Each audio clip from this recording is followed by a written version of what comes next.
Good morning. Today I'm going to read to you The Three Little Pigs by James Marshall. Once upon a time, an old sow sent her three little pigs out into the world to seek their fortune. Now be sure to write, she said, and remember that I love you. The first little pig met a man with a load of straw. I know, said the little pig. I'll buy your straw and build a house. That's not a good idea, said the man. Mind your own business, thank you, said the little pig, and he bought the straw and set about building a house. It took him no time at all. Very soon, a lean and hungry wolf happened by. Pig was just about his favorite food in the world. So he knocked on the door and said, little pig, let me come in. To which the little pig replied, no, no, no, not by the hair of my chinny chin chin.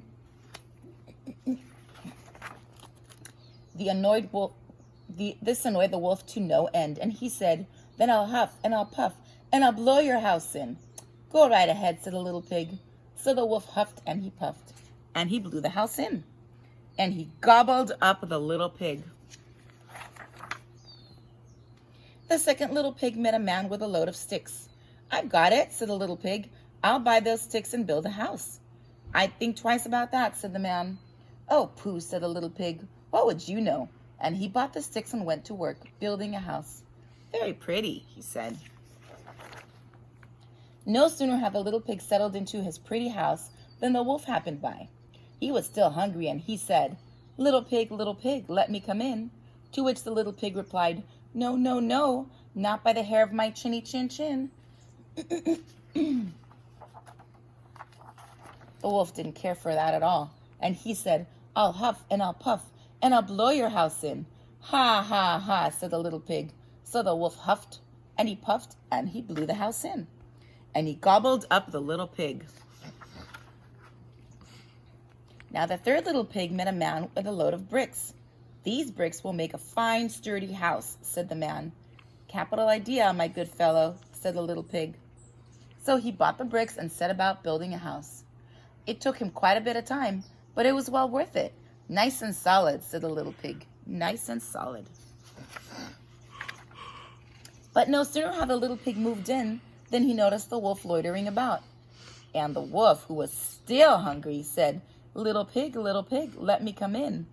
To which the little pig replied, no, no, no, not by the hair of my chinny chin chin.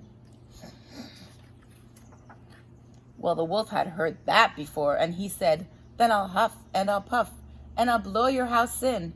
Oh, don't do that, said the little pig. But the wolf huffed and he puffed, and he huffed and he puffed, until it was quite blue in the face. The house stood firm. I'll try another approach, muttered the wolf. And he put on his most dazzling smile. Little pig, I was only teasing, he said. By the way, I hear tell that Farmer Jones has the most scrumptious turnips. Shall we go pick a few? Oh, I'm much too busy now, said the little pig.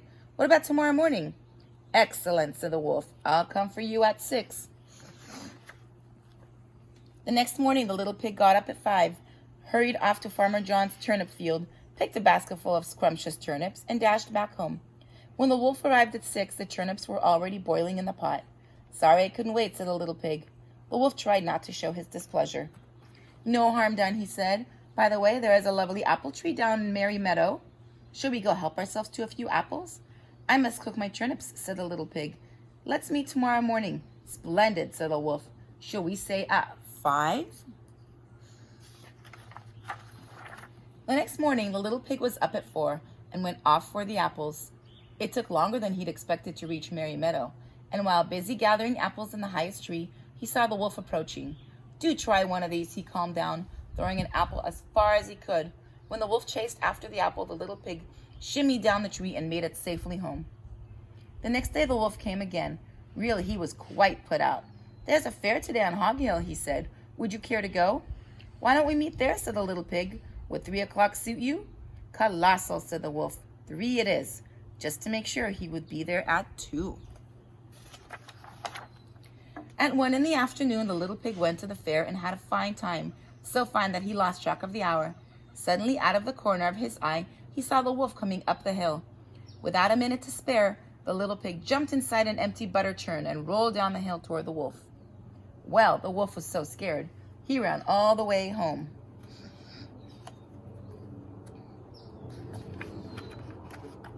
That evening, the wolf went to the little pig's house and told him how frightened he'd been by a great round thing that came down the hill. "Frightened you, did I?" said the little pig. "That great round thing was a butter churn and I was inside." This was simply too much for the wolf to stand. "I've been nice long enough," he cried. "I'm going to eat you up right now." And he climbed onto the roof. When the little pig saw him, he put a big iron pot in the fireplace and quickly stoked the fire. "Here I come," cried the wolf. "Dinner time." "You can say that again," said the little pig, and he cooked the mean old wolf and gobbled him up. The end.